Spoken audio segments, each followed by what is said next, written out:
महाराज जी, आपके चरणों में कोटि कोटि नमन। महाराज जी, प्रेम क्या है? किसी को याद करना प्रेम है, किसी के बारे में सोचना प्रेम है, हर वक्त उसकी ख्याल रहना प्रेम है, या उसका चिंतन या उसके बारे में सोचना प्रेम है? सब एक ही बात है। याद करना, चिंतन करना, सोचना। पर प्रेम शब्द सार्थक होता है सच्चिदानंद पे। किसका है? आपका है। आजकल जो प्रेम शब्द का प्रयोग पार्थिव पांच भौतिक शरीर के भोग को कहा गया है, उसे प्रेम नहीं, उसे काम कहा गया है। ये जो पुरुष स्त्री संबंधी आकर्षण है, बोले प्रेम है, इसे काम कहते हैं, प्रेम नहीं कहते। प्रेम होता है सत चिद आनंदमय। प्रेम होता है प्रतिक्षण वर्धमानम। प्रेम होता है कामना रहितम। प्रेम होता है सूक्ष्मतरम। प्रेम होता है अनुभव स्वरूपम। समझ रहे हो ना? अब क्या समझोगे प्रेम के विषय में? प्रेम तो बड़ा सूक्ष्म विषय है, पर हम इतना बताते हैं कि जैसे अपनी माँ से प्रेम है, बहन से प्रेम है, तो वहाँ हमारे दूषित भाव तो नहीं होते, पूज्य भाव तो नहीं होते। जैसे जवान बेटी अपने पिता के गले लगे तो काम भाव थोड़ी आ जाएगा। तो देखो, लौकिक भावना में भी काम की बस नहीं चलती। तो सोचो, प्रेम जब जागृत होगा तो चराचर जगत में अपने इष्ट किसी और कुछ दिखाई नहीं देता है। जब प्रेम जागृत होता है तो सत चित आनंद में प्रेम है, सत चित आनंद का ही अनुभव होता है। काम जब जागृत होता है, काम की पहचान होती है, वो देह भाव में आसक्त होता है, उसमें कामना होती है, उसमें सुख लेने की इच्छा होती है। तब हमारे को लगता है कि हम इससे प्रेम करते नहीं। वो कामना होती है, मोह होता है, राग होता है, लौकिक आसक्ति होती है, प्रेम नहीं होता है।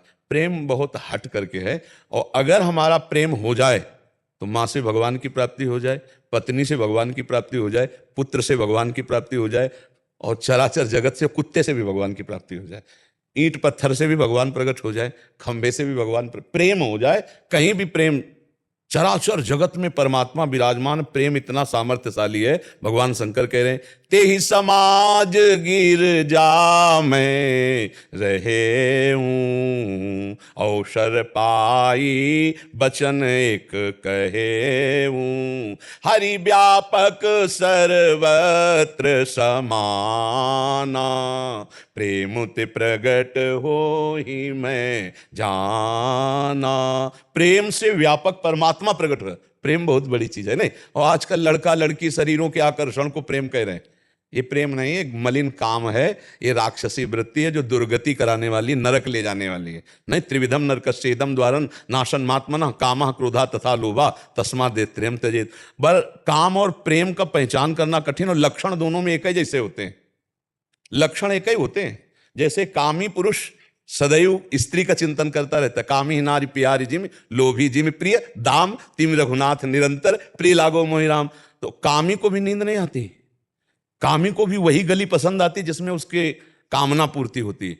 और ऐसे प्रेमी को भी होता है, नहीं खान पान ते भावे है, नहीं कोमल वसन सुहावे है, उसे सब विषय लगे ते खारा है, हरि आशिक का मग लिहारा है। जो भगवान से प्रेम करता है उसको संसार की बातें, संसार की क्रियाएं, संसार के राग कुछ अच्छे, कोई भगवान की चर्चा सुना दे, कोई भगवान का प्रियजन मिल जाए, जैसे काम में उसकी कोई चर्चा सुना दे जिसको हम प्यार करते हैं, उससे कोई मिला हुआ मेरे से बात बता दे, ऐसे कोई भगवान से मिला हुआ फकीर मुझे भगवान की बात बता दे, कोई मेरे प्रीतम की, जहां जहां पिय की बात सुने खोजत तीन गहन। बस उसमें स्वसुख है और इसमें तत्सुख है, उसमें मलिन भाव है, इसमें उज्जवल भाव है, इसमें कामना है और इसमें चरम सीमा की निष्कामता है। वो नष्ट होने वाला है, ये प्रतिक्षण वर्धमानम है। प्रेम बहुत अलौकिक वस्तु है, वो भगवान की कृपा से प्राप्त होती है। अगर समझ में आ रहा है आपको? यहाँ संसार में कहीं प्रेम नहीं है। हाँ, ये जरूर है कि शायद इसको ही इश्क कहते हो, जैसे कोई दिल को मसला करे। भाई जिसे हनुमान प्रसाद पोद्दार जी ने प्रेम दर्शन में लिखा कि एक उर्दू शायर प्रेम की परिभाषा लिख रहा है कि अपने प्रीतम की याद में दिल में एक विशेष प्रकार की पीड़ा आनंदमयी हो रही।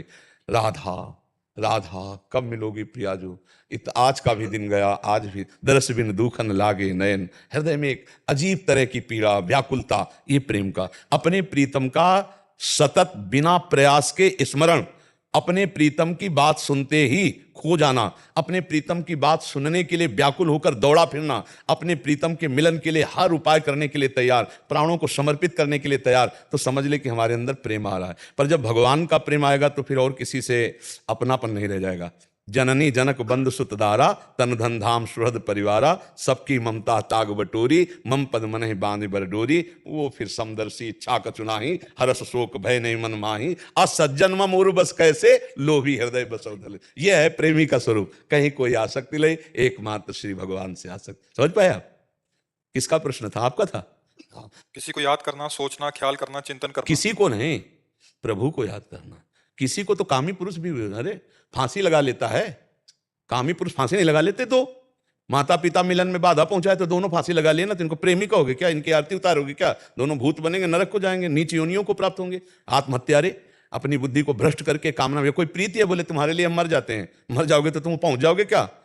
एक ही जगह पहुंच जाओगे क्या? तुम्हारा राज्य है क्या? तत्काल यमपुरी, यमदूत अलग अलग, उनको अलग अलग दंड देते। अपने राज्य में, अपने में राज्य कानून में भी तो है ना, भागवतिक कानून में भी है? हाँ, तो इसलिए आपका बच्चा उद्देश्य क्या था इस प्रश्न का? अरे वैसे हालत कुछ ऐसे ही होती है प्रेमी की कि कुछ बोल ना पावे तो यही सही उत्तर है। प्रेम का उत्तर सही क्या है? मुंह का स्वादनवत, कुछ बोल ना पावे तो यही उत्तर है प्रेम का सही उत्तर। पर ये कहीं काम में परिवर्तित ना हो जाए, इतना संभालते रहो, भगवान का नाम जप करो, भगवान की स्मृति में रहो। हम सब भगवान के अंश हैं, तो हमारा जन्म सिद्ध अधिकार है भगवान की प्राप्ति करना। जैसे पिता की प्रॉपर्टी का अधिकारी पुत्र स्वाभाविक होता है,